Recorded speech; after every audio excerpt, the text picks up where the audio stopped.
Alright, welcome back to Kirby Planet Robobot. Before we begin, I'm going to show a little bit of extra features, and when I say extra features, I mean like 2 maybe. This is my old failed account, and this is what it looks like when you delete your account. I just thought it was kind of funny. Delete file 2. Yes! Are you totally sure? Yes, delete it! Ah! This action can't be undone! No regrets! No regrets, let's go! It's very dramatic, and I like how they give you. I mean, like they give you a lot of like options to like not do it, but also that's just oh, such drama. Let's go, file 2. We have this. Already watched the cinematics. The theater is now open, and I'm gonna use it right now to re-record the opening cutscene. Yeah, okay, yeah. Here are all of our things. We've seen them all. Give me a second. I'll be right back. Alright, let's go! We're gonna do Patched Resolution Road. Patch Plains was the last one. This one. Right.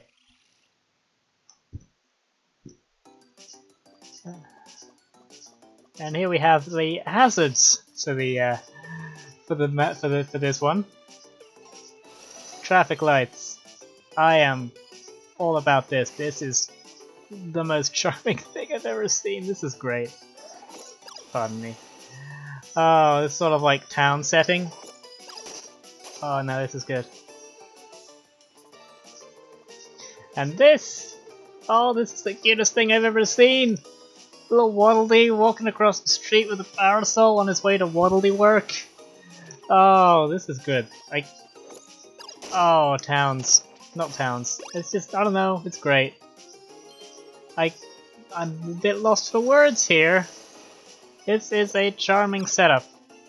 And a charming approach to, like, level hazards.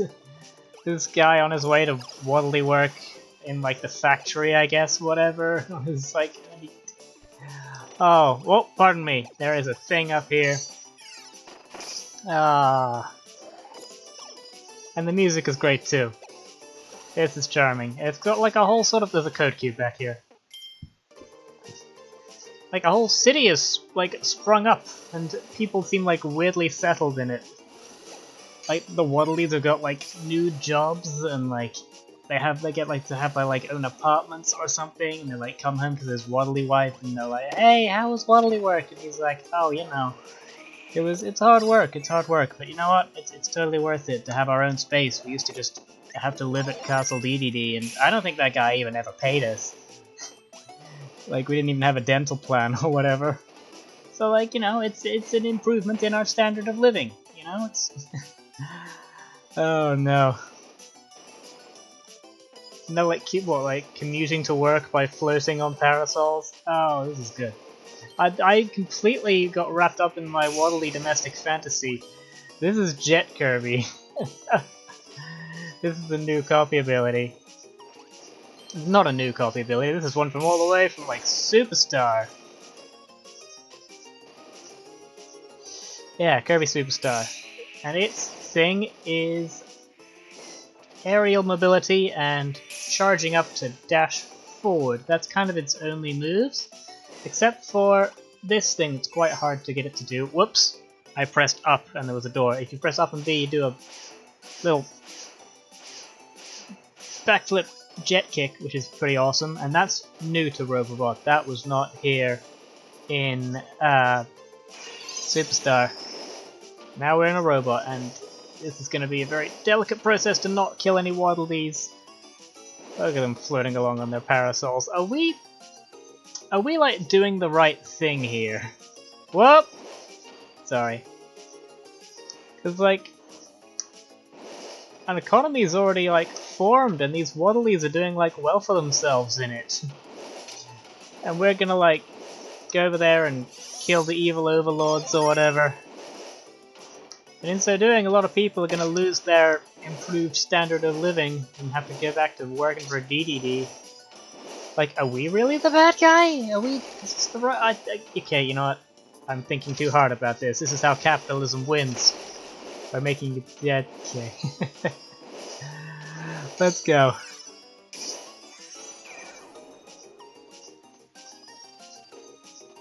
No place here.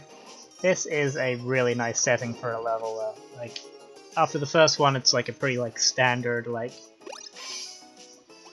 grass but not really level. You know how there's like this first level grass level? It's kind of like a robot version of that. And then like the second level is where things get real like creative with the ideas of I don't know, level design. Like after you've got that standard level out of the way, now everyone can just let their creative juices flow. Whoopsie, I'm trying to do something. Yeah, we can sort of jump. I don't know, it's weird. Maybe it's just a thing that I've noticed is a lot of second areas in a game are particularly interesting because that's when everyone like lets loose and was like, these are all the cool ideas for this premise we were saving up on until we were done with the... I think you can direct yourself up. Okay, I think. Yeah, you can make yourself fly upwards a bit, which will be helpful for this. Telepathos, he is a new guy. Never seen him before. He's fine, he shoots some energy balls, I'm not really sure what he is. But that doesn't matter, because... yeah! ESP Kirby! Now, does this look familiar to anyone? Yeah, as if this place couldn't get charming enough. This entire area is a legend... Oops, I had to break that block, but Waddle Dee was in the way.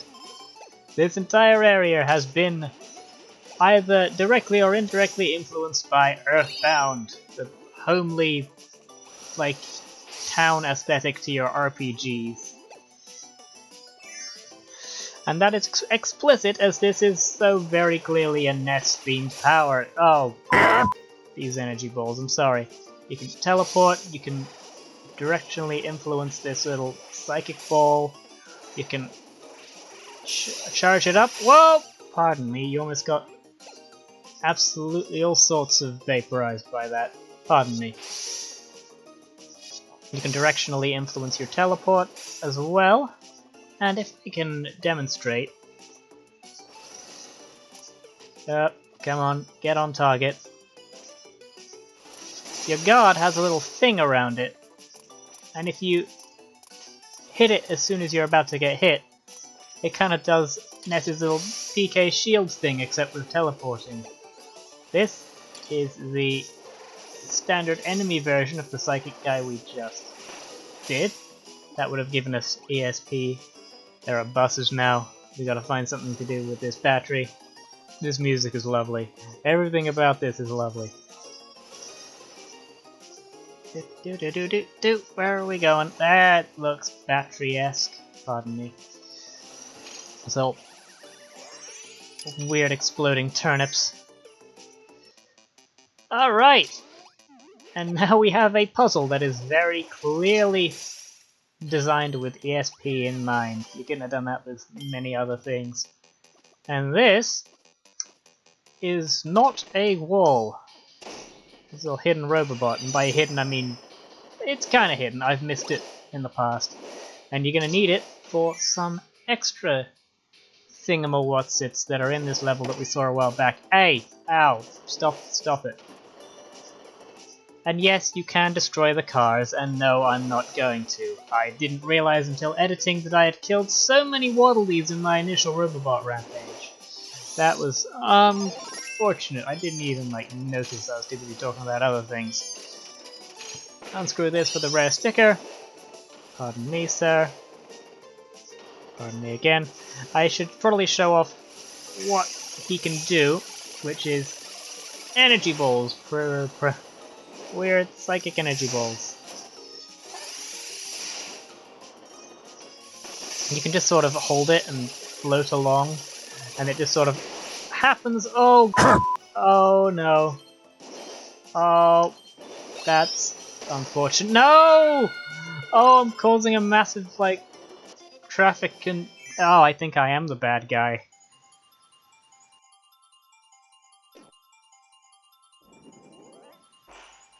Oh no. Every time I get into that Robobot, a lot of Waddle Dees die. I'm generously assuming there was only one Waddle Dee in that bus, but there was probably more. Beetly. Gooey.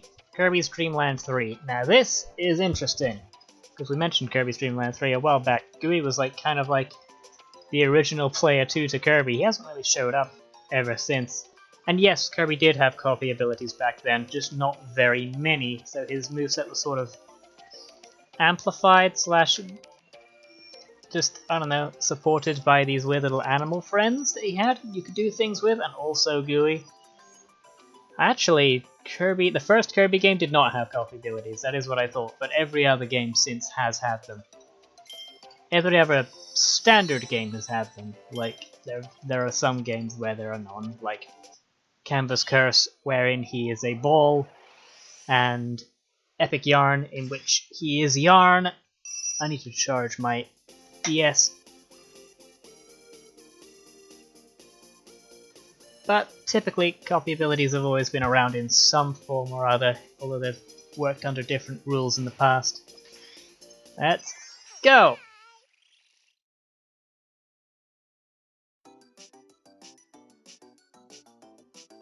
Now then, new ability from this microphone boy, Mike Kirby. This is a slightly different type of power-up. Music can have a comforting effect, but that depends on who's singing. Luckily, Kirby only has enough energy to sing 3 songs. Kirby is apparently not a good singer, but we'll let it slide because he's technically a baby. Yeah. This is a unique ability in that you only have 3 shots, but they're very strong, and basically one hit kill kind of everything. Check it out. They get progressively stronger each time also. Like, that took off a lot of that guy's health. And now with our final hit, we can charge it up, and oh yes. And that was Mike Kirby in its entirety. We have a Robobot now. Didn't need it. Pardon me. These, I am informed, are called Grandies, and they are just a big cuddly version of other Waddle Dees. I should almost feel worse for killing them, but I haven't been keeping track of that. Here we go! Jet Robobot. Now we have an on-rail flying and shooting sequence, which is just great. We get to murder a lot of these guys, and it's accompanied by possibly a contender for my favourite song in the entire game. I'm just going to shut up and you can listen for a bit. I should have waited for a better part of the song. Hang on. I'll shut up and let you listen here.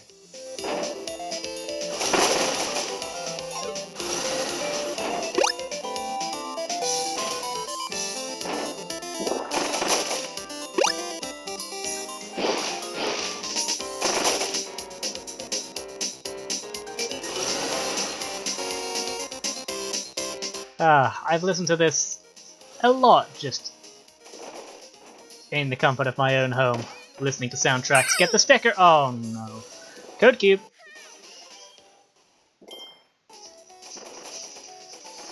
Just the, like, unnecessarily wholesome song while you're flying and shooting. It reminds me a lot, again, of Kirby's Epic Yarn, The Outer Rings, which I have played. And Outer Rings itself was specifically brought to my attention by Chugga Conroy, of course it was. Also, funnily, at the process of me making this, Chugga Conroy has recently released a Kirby Triple Deluxe thingamawatsamajig. He'll probably be done by the time I've finished, and I don't know if this really warrants saying, but this was actually completely unrelated. I didn't actually... I wasn't trying to be like, oh yeah, Chugga made a thing, and then now I'm gonna do it. I've been trying to make this for a long time. This is just the most recent attempt. It was kind of a weird coincidence that it came out like that. It's just a lot of not very successful recordings, and that's almost entirely because of the first... Whoa! Damn it! Of the first... No! Oh. I get distracted and then I just shoot while I'm talking. That was entirely down to what was I saying? The opening sequence of the game, where there's a ton of like things to talk about and a ton of power-ups that are being displayed, and just it got confusing for me to explain them all, and have been super confusing for everyone else, like just an information overload. Like, so I had to like take a step back and work out which powers I wanted to show off in what order. We have a boss now. Like, I'll give you a concrete example. In the first episode of the series I've made, there was an opportunity for me to get at least 9 different copy abilities, but I only used 3. You know, just managing that and explaining things at a decent speed. Kirby can be, I don't want to say it can be kind of overwhelming, because you can use as many or as little abilities as you want, but maybe it can be. Lasers. It's just a case of shooting off all of these cannons. You can charge up your shots, as I haven't been demonstrating particularly effectively. There's probably something to be said about hitting the cannon in the middle first, but I always leave it for last for the sake of, I don't know, challenge, I guess, or just symmetry. And there we go, we have busted through this sky blockade. I'm not sure what they need a sky blockade for. Maybe this place isn't as idyllic as I gave it credit for. Also, these, like, apartment buildings look like milk cartons, and I haven't acknowledged it. Which is just its own kind of weird cute. There we go. We're done here for the episode. 2 in. We've done...